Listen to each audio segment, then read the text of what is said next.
बिस्मिल्लाहिर्रहमानिर्रहीम। अज़ीज़ तलबा, आज का हमारा जो टॉपिक है वो है perfect competition. Perfect competition market की एक किस्म है जिसको आज एक्सप्लेन किया जाएगा। इसमें हम देखेंगे कि परफेक्ट कंपटीशन से क्या मुराद है और परफेक्ट कंपटीशन की क्या कंडीशन या शराइत हैं, और परफेक्ट कंपटीशन में कैसे प्राइस जो है अशिया की डिटरमिन होती है, और इसके अलावा शॉर्ट रन और लॉन्ग रन इक्विलिब्रियम किस तरह डिटरमिन किया जाता है,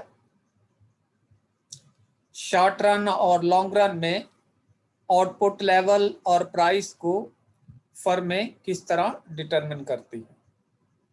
तो ये आज का हमारा टॉपिक है।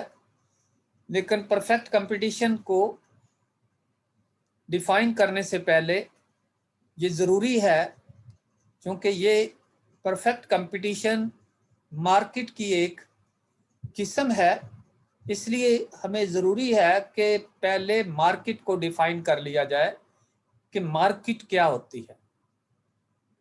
तो चलें हम पहले मार्केट को डिफाइन करते हैं कि मार्केट से क्या मुराद है। Market mean the whole region where buyer and seller of a commodity are in contact with each other to affect or to make purchase or sale of a commodity.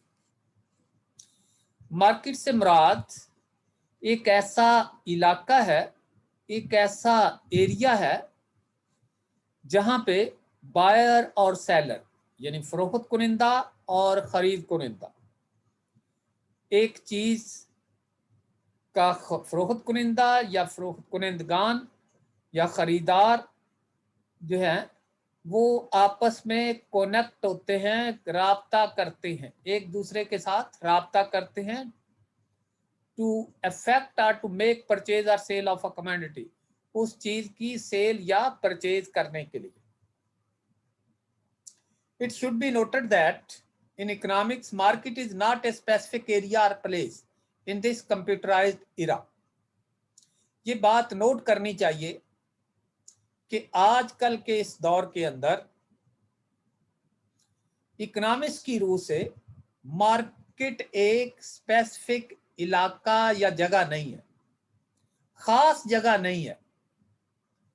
कुछ वक्त ऐसा गुजरा है, साबका अदवार ऐसे गुजरे हैं कि जिस वक्त मार्केट को एक खास जगह या एरिया का नाम दिया जाता था और मार्केटिंग जो है वहां पे ही होती थी। लेकिन आज जबकि दुनिया बहुत ज़्यादा आगे बढ़ चुकी है, टेक्नोलॉजी हमारी बहुत ज़्यादा तरक्की कर चुकी है, इसलिए आजकल के इस दौर में अशिया जो है किसी ख़ास जगह पे लाके नहीं फरोख्त की जाती। किसी ख़ास जगह पर अशिया की खरीदो फरोख्त नहीं होती, बल्कि इस ग्लोबलाइज्ड इरा के अंदर, इस ग्लोबलाइजेशन के दौर में अशिया बहुत वसी एरिए के अंदर फरोख्त होती हैं और इसमें फरोख्त कुनिंदगान या खरीदार का इकट्ठे होना ज़रूरी नहीं है, और इसलिए कोई ख़ास जगह का भी होना ज़रूरी नहीं है। ये ऑनलाइन आप सेल परचेज देख रहे हैं कि कोई जो है सेलर, कोई परचेजर जो है किसी ख़ास जगह पे नहीं आता, बल्कि कम्युनिकेशन होती है। परचेजर यानी बायर और सेलर के दरमियान कम्युनिकेशन होती है, वो राब्ता करते हैं एक दूसरे के साथ और अशिया की परचेज और सेल का अमल मुकम्मल कर लेते हैं। तो इसलिए It should be noted that in economics, market is not a specific area or place in this computerized era.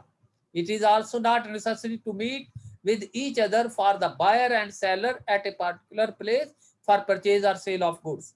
इसलिए अशिया की खरीदो फरोख्त के लिए बायर यानी खरीदारान और फरोख्त कुनंदगान का किसी एक जगह मखसूस जगह पर इकट्ठे होना या मिलना भी जरूरी नहीं रह गया, बल्कि कम्युनिकेशन करना, कांटेक्ट करना जरूरी है, वहां पे आना जरूरी नहीं है। तो ये एक डेमो सा बनाया हुआ है, इसमें आप देखें बायर कम्युनिकेशन करता है, ये बायर जो है वो कम्युनिकेशन करता है, सेलर कम्युनिकेट करता है, एक दूसरे के दरमियान इनका राब्ता होता है। और ये राब्ता किस तरह होता है ये नीचे बताया गया है। इंटरनेट के जरिए आप राब्ता कर सकते हैं, टेलीफोनिक कॉल के जरिए, आप लेटर राइटिंग के जरिए ये राब्ता कायम कर सकते हैं। तो इस तरह ये राब्ता कायम करने के बाद आप अशिया की खरीदो फरोख्त के अमल को मुकम्मल कर लेते हैं। और किसी खास जगह पे आके बायर का और खरीदारान का इकट्ठे होना भी जरूरी नहीं है, और इसके साथ साथ वहां पे मौजूद होना भी जरूरी नहीं है। ना कोई खास जगह है और ना ही उनका मिलना जरूरी है, दोनों चीजें अब कट ऑफ हो गई हैं। तो मार्केट से मुराद एक ऐसा एरिया है, एक ऐसा रीजन है where buyer and seller of a commodity are in contact with each other to affect or to make purchase or sale of a commodity. एक चीज की सेल या परचेज करने के लिए जो बायर और सेलर हैं वो एक दूसरे के साथ राब्ता करते हैं, कम्युनिकेशन करते हैं, और उससे अशिया की खरीदो फरोख्त हो जाती है। तो ऐसे अमल को हम मार्केट कहते हैं। अब आता है मार्केट की अकसाम, फॉर्म्स ऑफ मार्केट स्ट्रक्चर। तो बच्चों आपको मैं बताना चाहता हूं कि मार्केट की दो अहम अकसाम है या फॉर्म है। Number 1 perfect competition, number 2 imperfect competition. ये दो अहम फॉर्म्स हैं, अशकाल हैं, दो अहम अकसाम हैं। आगे इम्परफेक्ट कंपटीशन को हम मजीद डिवाइड कर देते हैं, मोनोपोली, मोनोपोलिस्टिक और ओलिगोपोली। ये 3 हिस्सों में इसको इम्परफेक्ट कंपटीशन को हम डिवाइड कर देते हैं, और परफेक्ट कंपटीशन की कोई किस्म नहीं है आगे, ये एक ही ये स्ट्रक्चर रहती है।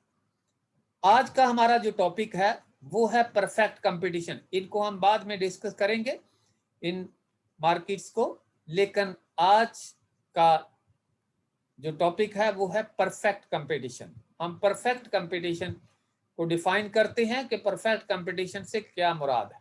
Perfect competition means a market in which one price of a commodity prevails during a particular period in all part of the market। कि परफेक्ट मार्केट, मुकम्मल मुकाबला की मंडी से मुराद एक ऐसी मार्केट है जिस मार्केट के तमाम हिस्सों में एक खास अरसा के दौरान एक चीज की एक कीमत मुकर्रर होती है। In fact, in perfect competition, single seller, single buyer cannot influence the market price। कि एक वाहद सेलर या वाहद जो है बायर, वो एक चीज की प्राइस के ऊपर मार्केट में असरअंदाज नहीं हो सकता। अपनी मर्जी से वो ना ज्यादा चीज की कीमत चार्ज कर सकता है सेलर, और ना बायर जो है मजबूर होता है उस चीज को उस चीज की प्राइस अदा करने के लिए। The firm has to sell the product at market price. और फर्म को जो मार्केट प्राइस में प्राइस डिटरमिन होती है उस पे अपनी चीज को फरोख्त करना होता है। Factor of production, land, labour, capital and organisation, ये 4 फैक्टर ऑफ प्रोडक्शन है। ये जो है फैक्टर ऑफ प्रोडक्शन जो है can move freely from one sector to another sector of the industry. Industry के एक सेक्टर से दूसरे सेक्टर में इनको मूव किया जा सकता आजादाना तौर पे, एक जगह से दूसरी जगह इनको ले जाया जा सकता है। मिसाल के तौर पे आप इंडस्ट्री के अंदर, एक इंडस्ट्री है, आपने पैसा जो है, सरमाया जो है, कैपिटल जो है, वो पोल्ट्री फार्म इंडस्ट्री में लगाया हुआ है, वहां से निकाल के आप शुगर इंडस्ट्री में ले जा सकते हैं। या आप एक फर्म जो है आपने लगाई हुई है लाहौर में, एक लाहौर में पोल्ट्री फार्म है, उस पोल्ट्री फार्म को फरोख्त करके आप जो है वो सरमाया किसी मुल्तान या कराची की पोल्ट्री फार्म इंडस्ट्री में लगा सकते हैं। इसी तरह लेबर जो है वो एक फैक्ट्री में काम कर रही है, लेकिन आगे जाके वही लेबर उस जगह पे काम छोड़ के किसी दूसरी फैक्ट्री में जा सकती है। तो इस मार्केट की ये खसूसियत है कि फैक्टर ऑफ प्रोडक्शन जो है वो फ्रीली मूव कर सकते हैं, उन पे किसी किस्म की कोई कदगन नहीं होती, रेस्ट्रिक्शन नहीं होती। Under perfect competition average revenue is equal to margin revenue, और एवरेज रेवेन्यू जो है वो मार्जिन रेवेन्यू के बराबर होता है। एवरेज रेवेन्यू, मार्जिन रेवेन्यू क्या होते हैं? टोटल रेवेन्यू को हम जो है टोटल आउटपुट पे तकसीम करते हैं, तो जो हमारे पास एवरेज निकलती है उसको एवरेज रेवेन्यू कहते हैं। मार्जिन रेवेन्यू क्या है? मार्जिन रेवेन्यू से मुराद एडिशनल यूनिट के फरोख्त करने से जो एडिशनल रेवेन्यू जनरेट होता है उसको हम मार्जिन रेवेन्यू कहते हैं। तो इस परफेक्ट कंपटीशन मार्केट के अंदर एवरेज रेवेन्यू एमआर जो है उसके बराबर होता है, यानी मार्जिन रेवेन्यू के बराबर होता है। अब इसकी डेफिनेशन थोड़ी सी, ये खसूसियात पढ़ी हमने, डेफिनेशन थोड़ी सी रेट करते हैं। Perfect competition is such type of market in which a large number of seller and buyers supply homogeneous product at a uniform market price। कि परफेक्ट मार्केट एक ऐसी मार्केट की किस्म है जिसमें लार्ज नंबर और सेलर एंड बायर, सेलर और buyer की तादाद जो है बहुत ज्यादा होती है, और वो एक जैसी चीज जो है वो मार्केट में फरोख्त करते हैं यूनिफॉर्म मार्केट प्राइस, एक प्राइस पे, यकसा प्राइस पे वो फरोख्त करते हैं। मिसाल के तौर पे ये बॉल पेन है, बॉल पेन जो इंडस्ट्री या जो फर्म तैयार कर रही है वो बॉल पेन की कीमत 10 रुपए है, तो 10 रुपए ही सारी जगहों पे वो बिक रही है, यानी उसमें कोई किसी किस्म की कमी बेशी नहीं है। ये नहीं है कि एक दुकान पे वो 10 रुपए, दूसरी पे 15 रुपए या तीसरी पे 5 रुपए, नहीं, ऐसा नहीं होता। अगर ऐसा है तो वो परफेक्ट कंपटीशन मार्केट नहीं है। Simply we can say that the market structure in which there are many buyer and seller, एक मुख्तसरन या हम सादा तौर पर ये कह सकते हैं कि ये एक मार्केट की एक ऐसी किस्म है जहां पे बायर और सेलर जो है वो ज्यादा होते हैं। The firm produces A homogeneous product, और फर्म जो है वो एक जैसी चीजें तैयार कर रही है। And there is free entry and exit of the firm to and from the industry. यहाँ पे फर्मों के एग्जिट और एंट्री पे किसी किस्म की कोई कदगन नहीं होती। मसलन शुगर मिल एक इंडस्ट्री है, इसके अंदर एक नई शुगर मिल लग जाती है तो इसमें कोई हर्ज नहीं है, लगाई जा सकती है। इसी तरह शुगर मिल इंडस्ट्री के अंदर अगर कोई शुगर मिल खत्म की जा सकती है, करना चाहता है, तो उसको फरोख्त करके उससे बाहर निकल सकता है। पोल्ट्री फार्म में भी ऐसा है कि नया पोल्ट्री फार्म जो है वो लगाया जा सकता है, उसको फरोख्त भी किया जा सकता है। तो ऐसी कोई रेस्ट्रिक्शन नहीं होती। Exit and entry of the firms into the industry is free, ये फ्री होता है, फ्रीली जो है संतों के अंदर फर्में जो है एन हो सकती हैं, ऑड हो सकती हैं, किसी किस्म की कोई रेस्ट्रिक्शन नहीं है। ये तो इख्तिसार के साथ ये परफेक्ट कंपटीशन की मैंने डेफिनेशन बच्चों बताई है। अब आते हैं परफेक्ट कंपटीशन की कंडीशंस, या इसको कहते हैं अजम्पशंस। वो क्या है कि कब हम कहेंगे कि ये परफेक्ट कंपटीशन मार्केट है? अगर ये हालात होंगे जो यहाँ पे नीचे आगे बयान करने वाले हैं हम, या उनको एक्सप्लेन करने वाले हैं, तो फिर वो मार्केट जो है परफेक्ट मार्केट कहलाएगी। अगर ये खसूसियात, ये अजम्पशन, ये कंडीशन उस मार्केट के अंदर मौजूद नहीं है तो फिर वो परफेक्ट कंपटीशन मार्केट नहीं होगी। आमतौर पे ये कहा जाता है कि दुनिया के अंदर जो परफेक्ट कंपटीशन मार्केट की खसूसियात या कंडीशंस या अजम्पशंस हैं, उन तमाम का पूरा होना मुमकिन नहीं है। तो इसलिए हम ये कह सकते हैं कि किसी जगह पे भी परफेक्ट कंपटीशन का क्याम नहीं हो सकता फॉर ए लॉन्ग टाइम। हाँ, for the short period, short time के लिए किसी जगह पे ये तमाम खसूसियात मौजूद हो सकती हैं, लेकिन लॉन्ग टाइम में परफेक्ट कंपटीशन का वजूद मुमकिन नहीं है। तो चलें हम डिस्कस करते हैं परफेक्ट कंपटीशन मार्केट की खसूसियात को या इसकी कंडीशन को। Number 1, large number of seller. पहली खसूसियत ये है इस मार्केट की कि यहाँ पे परफेक्ट कंपटीशन में लार्ज नंबर ऑफ सेलर्स होते हैं। ये सेलर जो है 100 हो सकते हैं, 200, 1000 तक भी, इससे भी ज्यादा हो सकते हैं। इन पे किसी किस्म की कोई पाबंदी नहीं है, 2 लाख भी हो सकते हैं, इन्फिनिट, यानी ला महदूद, इनके ऊपर जो है लिमिटेशन नहीं है कि कितने होंगे। Large number of seller, no single seller can influence the market price. और कोई भी सिंगल सेलर जो है वो मार्केट प्राइस पे असरअंदाज नहीं हो सकता, क्योंकि इस मार्केट के अंदर जो अशिया की प्राइसेस होती हैं वो डिटरमिन होती हैं इक्विलिब्रियम फोर्सेस के जरिए। और वो इक्विलिब्रियम फोर्सेस कौन सी हैं? Demand and supply. Demand and supply जो है forces determine the prices of the commodities. अशिया की कीमतें जो है वो इक्विलिब्रियम फोर्सेस मुकर्रर करती हैं, इसलिए कोई सिंगल सेलर किसी भी चीज की प्राइस के ऊपर असरअंदाज नहीं हो सकता। मिसाल के तौर पे एक सेलर मार्केट में चीज बेचने के लिए आया है और उस की चीज उस दिन 200 रुपए है और वो सेलर कहता है कि मैं तो इस पे नहीं बेचूंगा, मैं तो 300 रुपए पे बेचूंगा, तो वो ऐसा नहीं कर सकता।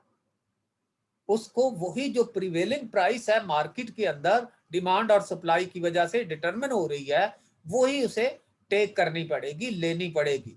वो अपनी मर्जी से अपनी कीमत, अपनी चीज की कीमत नहीं ले सकता। ये इसकी पहली खसूसियत है। Number 2, large number of buyer.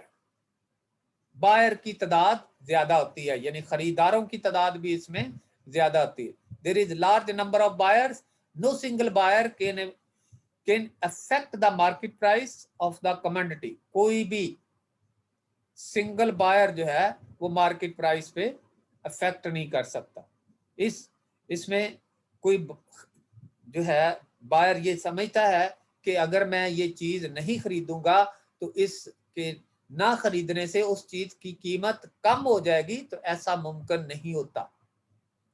खरीदार के ना खरीदने से कीमत कम नहीं होती और फरोख्तकार के फरोख्त ना करने से कीमत कम नहीं होती, कमोबेश नहीं हो सकती। इसलिए सिंगल सेलर और बायर जो है वो मार्केट प्राइस में अशिया की कीमतों के ऊपर असरअंदाज नहीं हो सकते। Number 3, homogeneous product.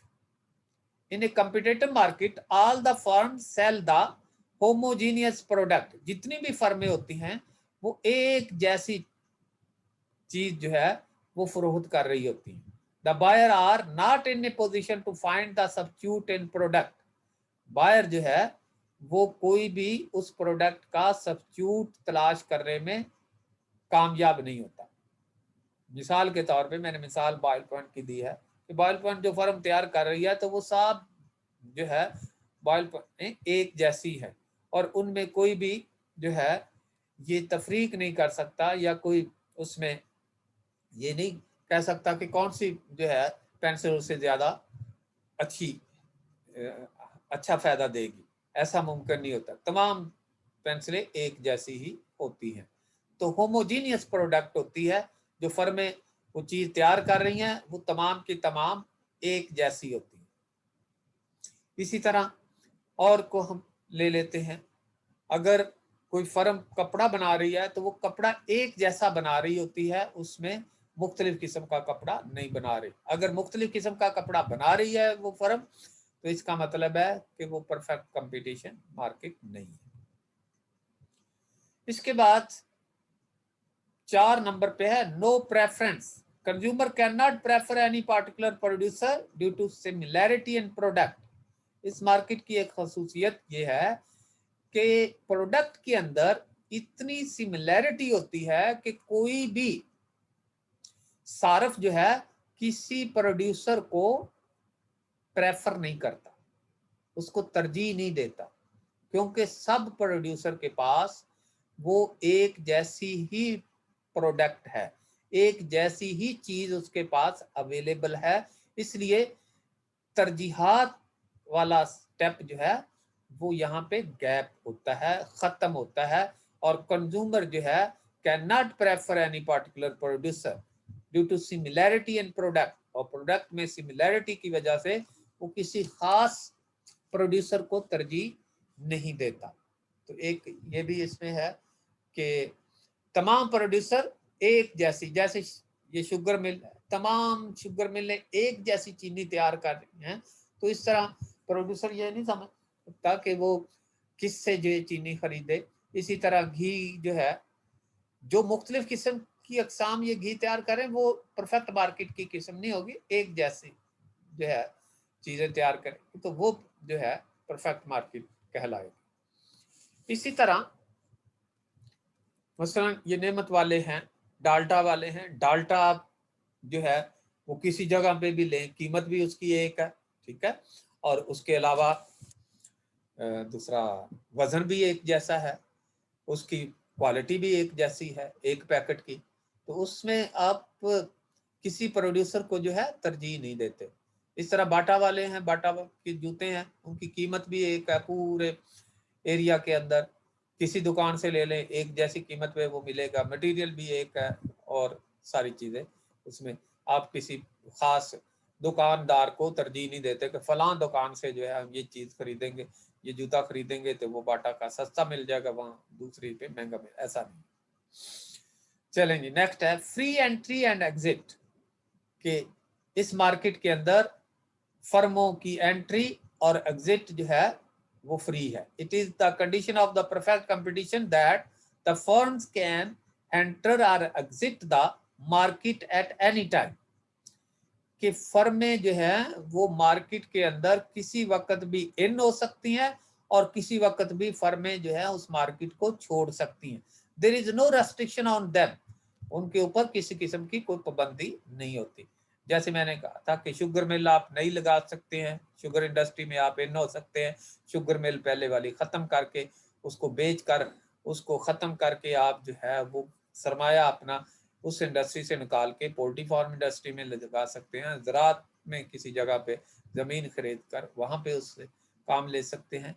तो मज़दूर एक जगह पे जो है काम कर रहा है तो दूसरी जगह पे काम कर सकता है। यानी इसमें फर्मों के दाखिले पे किसी किस्म की कोई कदगन नहीं होती। ये नहीं है कि पहले 10 शुगर मिले हैं तो नई जो है नहीं लगाई, सब 11वीं नहीं लगाई जा सकती, ऐसा नहीं। मार्केट के अंदर ऐसी इजाज़त होती है। परफेक्ट नॉलेज, मुकम्मल इल्म। The buyer and seller have perfect knowledge of price prevailing in the market. और बायर और सेलर जो है उनको मार्केट के अंदर जो प्राइस प्रिवेल कर रही होती है उसका पूरा इल्म होता है। ये ऐसा मुमकिन नहीं है, वैसे ये इस मार्केट की खसूसियत है कि बायर को ये पता है कि ये चीज़ मार्केट में कितने की बिक रही है, और सेलर को ये पता है कि ये मजदूर जो है उसकी मजदूरी कितनी है, और उसी लिहाज से वो मजदूर को अपने अदारे के अंदर एंगेज करता है, एम्प्लॉय करता है। तो बायर को और सेलर को अपनी प्राइस का पता है कि उसने कितनी प्राइस मुकर्रर करनी है, बायर को ये पता है कि ये चीज़ उसे कितने की मिलेगी, परफेक्ट नॉलेज होता है। इसी तरह मजदूरों के मुतालिक जो प्रोड्यूसर है उसको पता है कि कितने का मजदूर आजकल मजदूरी पे मिल रहा है, टेक्निकल कितने का, स्किल वाला कितने का और अनस्किल्ड कितने का, ये सारा इल्म इस मार्केट के अंदर मौजूद है। Change in price, price is free to change due to change in demand and supply forces. इस मार्केट की एक खासियत ये है कि जो प्राइस होती है वो डिमांड और सप्लाई की कुव्वतें मुकर्रर करती है। No one can change the price in the market. कोई firm, single seller, single buyer वो प्राइस को चेंज नहीं कर सकता। All the firms are price taker and no one is the price maker. तमाम फर्में प्राइस टेकर होती हैं। जो प्राइस मार्केट के अंदर मुकर्रर हो जाती है वही प्राइस तमाम फर्मों को लेना होती है। वही फर्म सेलर पर बायर को उसी रेट पे खरीदना होती है और सेलर को उसी रेट पे माल फरोख्त करना होता है। और इसीलिए कोई फर्म प्राइस टेकर मेकर नहीं होती, प्राइस खुद नहीं डिटरमिन करती, बल्कि इक्विलिब्रियम फोर्सेज होती हैं वो डिटरमिन करती। इसके बाद 8 नंबर पे है परफेक्ट मोबिलिटी, मुकम्मल इंतकाल पजीरी। There is perfect mobility of resources. Resources की मुकम्मल मुंतकली होती है। ये रिसोर्सेज क्या है? लेबर है, कैपिटल है, रॉ मटेरियल है, from one sector to another sector. There is not any restriction for their mobility. यानी लेबर एक जगह से काम कर रही है एक फैक्ट्री में, दूसरी जगह वो जाके काम करना शुरू कर सकती है, पहली फैक्ट्री को छोड़ सकती है। कैपिटल एक इंडस्ट्री में आपने लगाया हुआ है, जैसे शुगर मिल में लगाया हुआ है, शुगर मिल को अब खत्म करते हैं आप, वो सरमाया निकाल के पोल्ट्री फार्म में ले जाते हैं, एग्रीकल्चर सेक्टर में ले जाते हैं, घी इंडस्ट्री में ले जाते हैं। तो इसी तरह रॉ मटेरियल है, वो रॉ मटेरियल एक जगह पे आप इस्तेमाल कर रहे हैं, किसी दूसरी जगह उस रॉ मटेरियल को शिफ्ट कर लेते हैं। तो किसी किस्म की ये सोर्सेज की मोबिलिटी पे कोई पाबंदी नहीं होती। There is not any restriction for their mobility. उनकी मुंतकली पे किसी किस्म की कोई पाबंदी नहीं होती। अगर पाबंदी होगी तो फिर वो परफेक्ट मार्केट नहीं। इसके बाद है भी freedom for buying and selling. Buying and selling के लिए आज़ादी होती है। There is freedom of buying and selling goods in perfect market. यानी किसी बायर के ऊपर, किसी सेलर के ऊपर ये पाबंदी नहीं है कि वो अपना माल लाजमन बेचे, और खरीदार के लिए ये जरूरी नहीं है कि वो लाजमी ये खरीदे। अपनी मर्जी से वो अशिया को खरीद सकते हैं, फरोख्त कर सकते हैं। बाइंग एंड सेलिंग एक्टिविटीज के ऊपर इस मार्केट के अंदर कोई पाबंदी नहीं होती। But all the buyer, all the sellers have to take the price determined in the market by the equilibrium forces। लेकिन तमाम बायर को, तमाम सेलर को वही कीमत लेना पड़ती है मार्केट के अंदर जो इक्विलिब्रियम फोर्सेस यानी डिमांड और सप्लाई से कीमतें मुकर्रर होती हैं।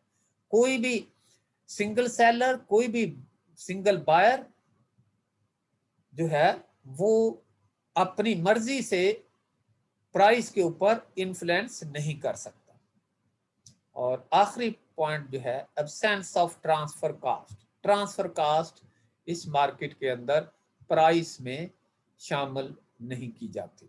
It is also assumed that the cost of transfer is not incurred. Cost of transfer जो है अशिया को एक जगह से दूसरी जगह मुंतकिल करने की कास्ट जो है वो प्राइस के अंदर शामिल नहीं होती, वो सेपरेट होती है। Because if cost of transportation is incurred, then the price will be different। तो फिर प्राइस डिफरेंट हो जाएगी, और जब प्राइस डिफरेंट है तो सिमिलर प्राइस नहीं होगी, तो वो परफेक्ट मार्केट नहीं है। मिसाल के तौर पे कराची से माल अगर लाहौर में आना है तो उसके ऊपर कैरेज कास्ट, उसकी एक चीज की कीमत 100 रुपया है और उसकी कैरेज कास्ट जो है वो 20 रुपये अदा करना पड़ती है उस चीज की, तो 120 प्राइस डिटरमिन होगी। लेकिन कराची में वो प्राइस 100 होगी और यहाँ पे वो कैरेज कास्ट उस प्राइस के अंदर शामिल करते हैं तो 120 होगी, तो डिफरेंट प्राइसेस होगी। तो अगर इस कास्ट को हम शामिल कर लें, इसलिए ये फर्ज किया जाता है कि परफेक्ट कंपटीशन के अंदर कैरेज कास्ट को इंक्लूड नहीं किया जाता। चलें, ये तो बच्चों आपको तमाम मैंने वो कंडीशन, वो जो है शराइत जो परफेक्ट कंपटीशन मार्केट की होती हैं उनको एक्सप्लेन करके बताया है। अब आते हैं, ये जो आपको कंडीशन बताई गई हैं या शराइत बताई गई हैं, ये अगर पूरी होती हैं तो फिर वो परफेक्ट मार्केट है, और अगर ये शराइत पूरी नहीं हो रही हैं तो वो परफेक्ट कंपटीशन मार्केट नहीं होगी, वो और मार्केट हो सकती है। और वो जैसे कि पहले बताया इम्परफेक्ट मार्केट हो सकती है, और इम्परफेक्ट मार्केट के अंदर भी आपके पास मोनोपोली मार्केट है, मोनोपोलिस्टिक मार्केट है, इसी तरह ओलिगोपोली मार्केट है, तो उनमें से कोई हो सकती है, लेकिन वो परफेक्ट मार्केट नहीं होगी। ठीक हो गया। अब है price determination under perfect competition, कि प्राइस कैसे डिटरमिन होती है। हम कहते हैं ना जी कि इक्विलिब्रियम फोर्सेस जो है, demand and supply determine the price in the market of the commodity. अशिया की कीमत जो है डिमांड सप्लाई की कुव्वतें मुकर्रर करती हैं, तो वो कैसे मुकर्रर करती हैं उनको हम एक्सप्लेन करते हैं। देखें आप, demand and supply are opposite forces. Demand और सप्लाई ये दोनों अपोजिट फोर्सेस होती हैं। जैसे रस्साकशी में ए और बी टीम जो है रस्साकशी के मुकाबले में अपोजिट फोर्सेस लगा रही होती हैं। एक ए टीम है तो वो एक तरफ रस्से को खींच रही है, और बी जो है उसके मुखालिफ समत में उस रस्से को खींच रही होती है। तो दोनों अपोजिट डायरेक्शन में फोर्सेस लगा रही होती हैं दोनों टीमें। इसी तरह डिमांड और सप्लाई की जो फोर्सेस हैं ये अपोजिट रिएक्ट करती हैं। Price varies with the demand and supply, और प्राइस जो है वो डिमांड और सप्लाई की वजह से वेरी करती है। प्राइस हमेशा चेंज होगी तो डिमांड और सप्लाई की वजह से चेंज होती है। व्हेन प्राइस राइजेस, जब प्राइस बढ़ती है, डिमांड डिक्रीजेस, डिमांड कम हो जाती है कानून तलब के मुताबिक, आप पीछे पढ़ चुके हैं। सप्लाई इंक्रीज, तो सप्लाई बढ़ जाती है। जब प्राइस बढ़ती है तो मार्केट के अंदर चीजें फरोख्त करने वाले ज्यादा चीजें फरोख्त करते हैं, और खरीदने वाले जो है प्राइस बढ़ती है तो कम डिमांड करते हैं, डिमांड कम हो जाती है। On the other hand when price falls, demand increases and supply decreases, और जब कीमत गिरती है तो ऐसी सूरत में डिमांड बढ़ती है और सप्लाई जो है वो कम हो जाती है। Both demand and supply move to opposite direction. Demand और सप्लाई जो है दोनों मुख्तलिफ या मुखालिफ समत में अमल करती हैं, and but not at the same rate, लेकिन एक रेट से नहीं।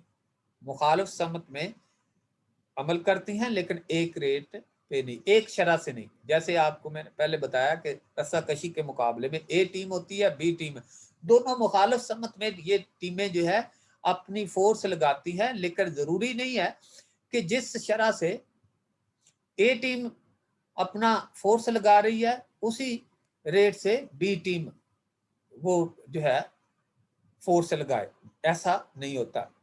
ए टीम ज्यादा फोर्स लगा रही होती है, बी टीम कम लगा रही होती है, या बी टीम ज्यादा लगा सकती है, ए टीम कम लगाती है। और किसी जगह पे ऐसा भी होता है कि रस्सा जो है बिल्कुल कुछ देर के लिए साकन हो जाता है, कांस्टेंट हो जाता है, और एक जगह पे रुक जाता है। वहां पे दोनों की फोर्स जो है एक जैसी लग रही होती है, तो वहां पे रुकेगा, लेकिन ये ज्यादा देर तक नहीं ऐसी सिचुएशन जो है स्टैंड करती, बल्कि कुछ देर के बाद फोर्सेस में कमी बेशी शुरू हो जाती है।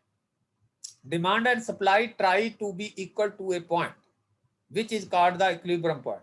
डिमांड और सप्लाई जो है दोनों कोशिश करती हैं एक नुक्ता पे आने की, कि दोनों फोर्सेस एक नुक्ता पे एक जगह पे कांस्टेंट हो जाए, विच is called the equilibrium point. और जिस जगह पे ये दोनों कुव्वतें आपस में बराबर हो जाती हैं उसको हम कहते हैं इक्विलिब्रियम पॉइंट।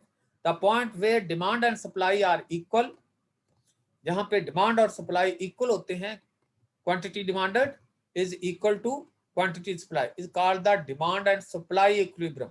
और उसको हम डिमांड और सप्लाई का तवाजन कहते हैं। जिस जगह पे दोनों सप्लाई और डिमांड की कुव्वतें बराबर हो जाएं उसको हम इक्विलिब्रियम कहते हैं, तवाजन कहते हैं। जैसे ये तराजू है और उसको आप ऊपर उठाएं तो ये दोनों पलड़े जो है यकसा हो जाएं, तो उस वक्त वो तराजू जो है बैलेंस होता है, इक्विलिब्रियम में होता है।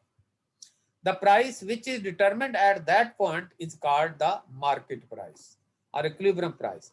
और उस जगह पे जिस जगह पे डिमांड और सप्लाई आपस में बराबर हो जाएं तो वहां पे जो भी प्राइस डिटरमिन होगी उसको हम इक्विलिब्रियम प्राइस या मार्केट प्राइस का नाम देते हैं। Now we can explain this with the help of a schedule। अब हम इसको एक शेड्यूल की मदद से और एक डायग्राम की मदद से एक्सप्लेन करने की कोशिश करते हैं। स्टूडेंट, आपके सामने ये नजर आ रहा है आपको कि ये यहाँ पे एक शेड्यूल बना हुआ है यहाँ पे ये शेड्यूल जो है इसमें पहले कॉलम में प्राइस को दार किया गया है। प्राइस आपके पास 1 2 3 4 5 ये ली गई है। क्वांटिटी डिमांडेड जो है वो 50 40 30 20 और 10 है। और क्वांटिटी सप्लाइड जो है वो 10 20 30 40 और 50। अब देखें कि कहाँ पे ये प्राइस जो है यकसा है। ये तीन रुपए जब प्राइस है तो क्वांटिटी डिमांडेड भी 30 है और क्वांटिटी सप्लाइड भी 30 है, यानी दोनों फोर्सेस एक जैसी हैं। तो ये जो है प्राइस 3 जो है ये इक्विलिब्रियम प्राइस है, क्योंकि यहाँ पे क्वांटिटी डिमांडेड और क्वांटिटी सप्लाई जो है वो यकसा है। तो ये जो इस इस जगह पे जो प्राइस भी डिटरमिन होगी वो आपकी इक्विलिब्रियम या मार्केट प्राइस होगी। एक्सप्लेनेशन ऑफ शेड्यूल देखें। Above schedule shows that when price increases, demand decreases and supply increases. ये शेड्यूल जाहिर कर रहा है कि जैसे कीमत बढ़ती है डिमांड डिक्रीज हो जाती है, सप्लाई इंक्रीज हो जाती है। On the other hand when price decreases demand increases and supply decrease. और जब डिमांड कीमत जो है वो गिरती है तो डिमांड बढ़ जाती है और सप्लाई जो है वो कम हो जाती है। Both supply and demand are equal when price is 3। ये शेड्यूल आपको जार करके बता रहा है कि जब सप्लाई जो है वो दोनों बराबर हैं तो वहां पे प्राइस जो है हमारे पास ये देखें 3 रुपए है। ये मैं जरा इसको ये चले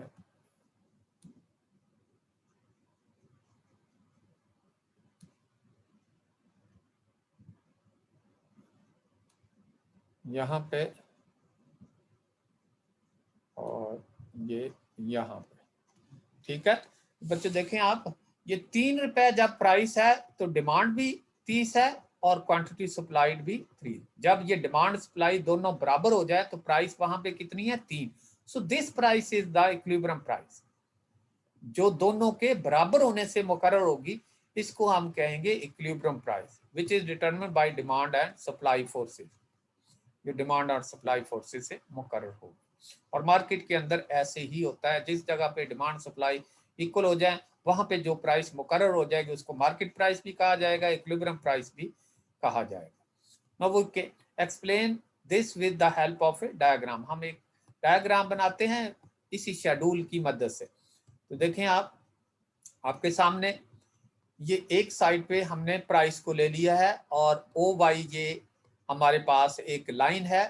ये मैंने बार बार आपको बताया हुआ है कि जो इकोनॉमिक्स के जितने भी डायग्राम हैं उनमें हम दो कर्व तो पहले सबसे पहले ड्रा करते हैं। एक को हॉरिजेंटल लाइन कहते हैं और एक को वर्टिकल लाइन है।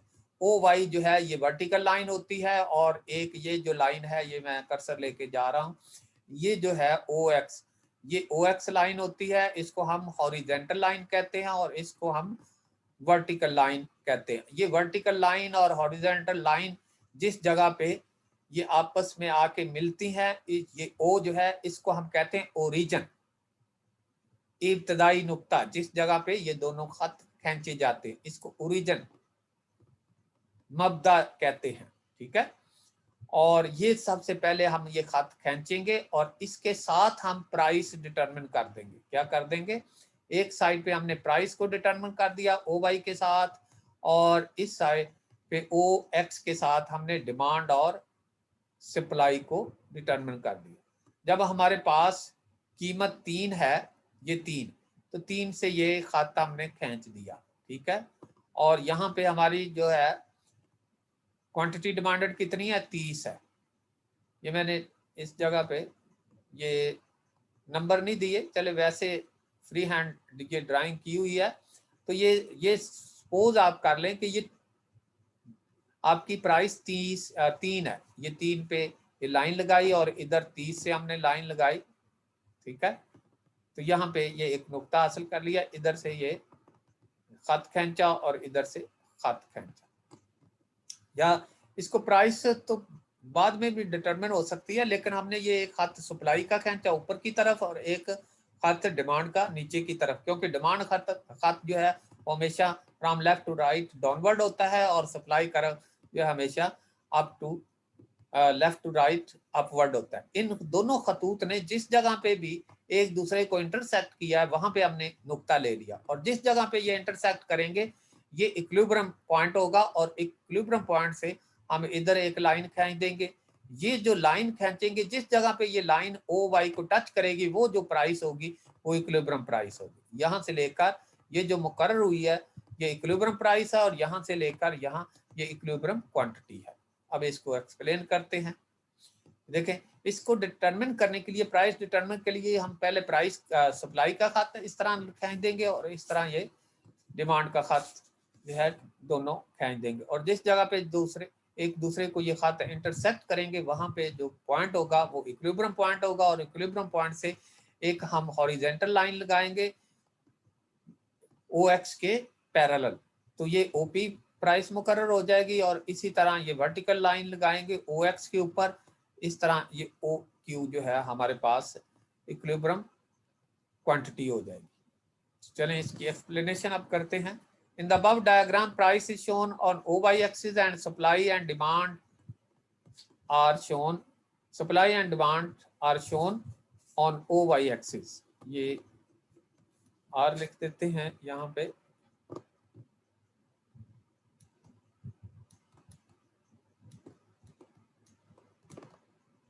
चलेंगे नहीं मेरे ख्याल में, चलो बाद में मैं करता हूँ।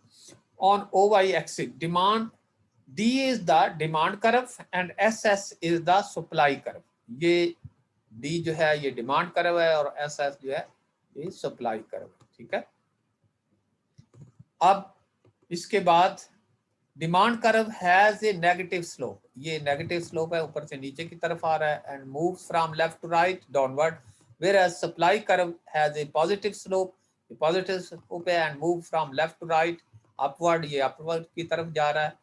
both these curves intersect each other at point E, ये दोनों एक दूसरे को नुक्ता E पर इंटरसेक्ट कर रहे हैं, therefore E is the equilibrium point, और E जो है ये हमारा इक्विलिब्रियम पॉइंट है जिस जगह पे दोनों खतों ने एक दूसरे को कता किया है। If we draw the line from this point parallel to OX के आप पैरेलल ये लाइन लगाते हैं, कौन सी लाइन, OP की, तो we get the equilibrium price OP, this price will be determined in the market, और ये प्राइस जो है OP जो है वो प्राइस मार्केट में determine. We draw a line from point E parallel to OY के पैरेलल हम EQ एक लाइन ड्रा कर देते हैं, ठीक है। या हम यूं कह सकते हैं कि हम OX के ऊपर एक वर्टिकल लाइन E पॉइंट से ड्रा कर देते हैं ये वाली, तो इस तरह we get equilibrium quantity which is OQ ये जो है ये हमारी equilibrium quantity है। So in this way we can be able to get the equilibrium price and equilibrium quantity, and this is the way by which we can determine the equilibrium price and equilibrium output. इसके बाद next हमारा topic जो होगा वो है short run behaviour of the firm and long run behaviour of the firm under perfect competition. Perfect competition में long run और short run behaviour firm का किस तरह का होता है और कैसे प्राइस एंड आउटपुट जो है वो शॉर्ट रन और लॉन्ग रन में डिटरमिन होते हैं। ये तो जनरल आपकी डिटर्मिनेशन ऑफ प्राइसेस थी, और वो हम देखेंगे शॉर्ट रन और लॉन्ग रन में किस तरह प्राइसेस जो है उनको डिटरमिन किया जाता है, और फर्म का बिहेवियर किस तरह का होता है, फर्म जो है शॉर्ट रन में किन सिचुएशन को फेस करती है और लॉन्ग रन में किन सिचुएशन को फेस करती है। ये नेक्स्ट लेक्चर में हम डिस्कस करेंगे। आज का टॉपिक जो है यहाँ तक हम क्लोज करते हैं। इसके साथ ही अल्लाह हाफिज।